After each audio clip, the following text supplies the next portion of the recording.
Hi friends, இன்றைக்கி நம்ம பார்க்க போகிறது 31வது வாரத்தில் குழந்தையோட வளர்ச்சி எப்படி இருக்கும், இந்த வாரத்தில் உங்களுக்கு என்னென்ன மாற்றங்கள் ஏற்படும் அப்படின்றத பற்றி பார்க்கலாம். அதுக்கு முன்னாடி நம்ம சேனலை சப்ஸ்கிரைப் பண்ணி பெல் பட்டனை கிளிக் பண்ணி ஆல் ஆப்ஷனை கிளிக் பண்ணி வச்சுக்கோங்க. வாங்க வீடியோக்குள்ளே போகலாம். உங்கள் குழந்தை வளர்றதுனால உங்கள் கர்ப்பப்பை விரிவடையும். இதனால் நீங்கள் அன்றாட செய்யக்கூடிய வேலை கூட ரொம்ப பாதிக்கும். இதுவரை அதிகமாக சுறுசுறுப்பாக இருந்தாலுமே இனி வர காலத்தில் உங்களுக்கு அன்றாட வேலையை பண்ணுறதுக்கு ரொம்ப சிரமப்படுவீங்க. இது எதனால் ஏற்படுதுன்னா, குழந்தை சீக்கிரமாக வளருதுன்றதுக்காக இது ஏற்படுது.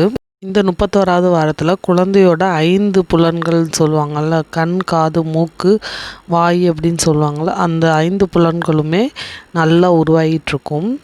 குழந்தையோட மூளை வளர்ச்சியில் இந்த வாரத்தில் முழு வேகத்தில் இருக்கும். மூளையில் இருக்க நியூரான்களுக்கிடையே பில்லியன் கணக்கில் அவங்க திசுவுக்கள்லாம் உருவாகிட்டு இருக்கும். குழந்தை அம்யூனோட்டிக் திரவத்தில் நீந்துறதுனால அவங்க கட்டவரில் உறிஞ்சுவது போன்ற செயலெல்லாம் செய்யலாம். குழந்தை உங்களோட குரலுக்கு ஏற்றவாடிக்கு உதைக்க செய்வாங்க. சில நேரத்தில் விக்கல் கூட எடுக்கும். குழந்தையோட கண்கள் முழுமையாக செயல்படும். அது மாதிரிக்கு அவங்களோட தசை கொழுப்பு அளவு முன்பு அளவை விட இப்போ அதிகமாக இருக்கும். குழந்தையோட எலும்பு கடினமாக இருக்கும். இருந்தாலுமே குழந்தையோட மண்டை ஓட்டின் எலும்புகள் ரொம்ப மென்மையாக இருக்கும். இது குழந்தை நல்ல சோப்பிரசத்தப்போ எளிதாக வெளியே வர்றதுக்காக ஹெல்ப்ஃபுல்லாக இருக்கும். குழந்தையோட மண்டை ஓட்டில் அங்கே மென்மையான புள்ளிகள் இருக்கும், அதாவது உச்சிக்குழின்னு சொல்லுவாங்க. இது குழந்தை பிறந்து சில மாதத்துக்கு பின்னாடி தான் மூடும். சுமார் 2 வயசு வரைக்கும் கூட இது மூடாமல் இருக்கலாம். குழந்தை அடிக்கடி யூரின் போகலாம். அம்யூனேட்டிக் திரவத்தை அவங்க விழுங்குறனால அடிக்கடி யூரின் போவாங்க. குழந்தையோட அளவு இந்த டைமில் தேங்காய் அளவுக்கு இருக்கும். அதாவது 1.2லேருந்து 1.5 கிலோ வரைக்கும் வெயிட் இருக்கலாம். குழந்தையோட நீளம் 40 சென்டிமீட்டர் அளவுக்கு இருக்கும். உங்களுக்கு என்னென்ன மாற்றங்கள் ஏற்படணும்னா, ஃபஸ்ட்டு மூச்சு திணறல். உங்கள் கர்ப்பப்பை விரிவடைகிறதுனால உங்கள் வயிறு மேல் நோக்கி தள்ளுது. இதனால் சுவாசிக்கிறதுக்கு ரொம்ப சிரமமாக இருக்குது. குழந்தைக்கு நஞ்சு கொடி மூலம் ஆக்சிஜன் கிடைக்கிறதுனால நீங்கள் கவலை கொள்வது தேவையில்லை. மார்பகத்தில் கசிவு ஏற்படலாம். அதாவது மார்பகத்தில் கொலஸ்ட்ரால்ன்ற மஞ்சள் நிற திரவம் உருவாகும். இது பிறந்த முதல் 3 நாட்களுக்கு இது வரக்கூடும். குழந்தை பிறந்து மார்பகத்தின் அளவு முன்பை விட பெருசாகிறதுனால அங்கே விரிவடையுது. இதனால் அரிப்பை ஏற்படுத்தும். மாய்ஸ்சரைசர் யூஸ் பண்ணுங்கள். உங்கள் மார்பகத்தின் அளவுக்கு ஏற்ற மாதிரிக்கு உள்ளாடைகள் யூஸ் பண்ணுங்கள். குழந்தையோட தலைமுடியும் நகமும் வளர தொடங்கியிருக்கும். 31வது வாரத்தில் ஹார்மோனுக்கு ஏற்ற இறக்கமாக இருக்கிறதுனால உங்களோட நகங்கள்லாம் வறண்டு காணப்படும். இந்த வாரத்தில் பொய்யான வலிகள் இருக்க ஆரம்பிக்கும். அதனால் அதிக தண்ணீர் குடிக்கிறது ரொம்ப நல்லது.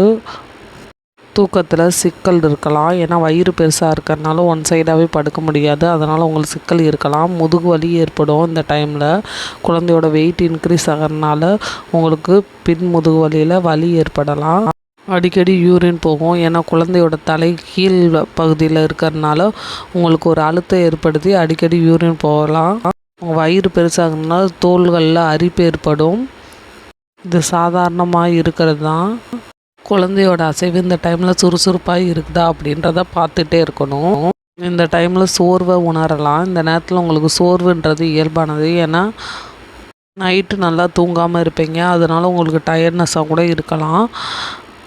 இந்த டைமில் நல்லா சாப்பிடும் போது உங்களுக்கு ஒரு எனர்ஜியாக இருக்கும். உங்களுக்கு எடிமான்ற பிரச்சனை வரலாம். அதாவது கால்களில் வீக்கம் ஏற்படும். இடுப்பு வலி ஏற்படலாம். ஏன்னா கர்ப்பப்பை இடுப்புக்கு எதிராக தள்ளப்படுறதுனால வலியை ஏற்படுது. வலியை குறைக்கிறதுக்கு லேசான இடற்பயிற்சி பண்ணலாம். டைமில் அஜீர்ணம் இருக்கும். அது மாதிரிக்கு மலச்சிக்கல் பிரச்சனையும் இருக்கும். நிறைய தண்ணீர் குடிக்கணும். நார்ச்சத்து நிறைந்த உணவுகள் எடுத்துக்கணும். உங்களுக்கு கால் பிடிப்புகள் இருக்கலாம். சிறுநீர் கடிக்க வேண்டிய உணர்வு அடிக்கடி இருக்கும். உடலுக்கு தேவையான கால்சியம், அயன், ஃபோலிக் டேப்லெட்ஸ் எல்லாம் எடுத்துக்கணும். அது மாதிரிக்கு அயன், கால்சியம் நிறைந்த உணவுகள்லாம் எடுத்துக்கிற போது உங்கள் குழந்தை வளர்ச்சியும் நல்லாயிருக்கும். நீங்களும் ஹெல்த்தியாக இருப்பீங்க. சுகப்பிரசவத்துக்கு கூட அதிக வாய்ப்பு இருக்குது. தண்ணீர் நிறையா குடிக்கணும். 1/2 hour எப்போயுமே வாக்கிங் போகணும். சத்து நிறைந்த உணவுகள்லாம் சாப்பிட்ணும். அவ்வளோதான் ஃப்ரெண்ட்ஸ். இந்த வீடியோ உங்களுக்கு பிடிச்சிருந்தால் லைக் பண்ணி ஷேர் பண்ணி சப்ஸ்கிரைப் பண்ணிடுங்க. Bye friends.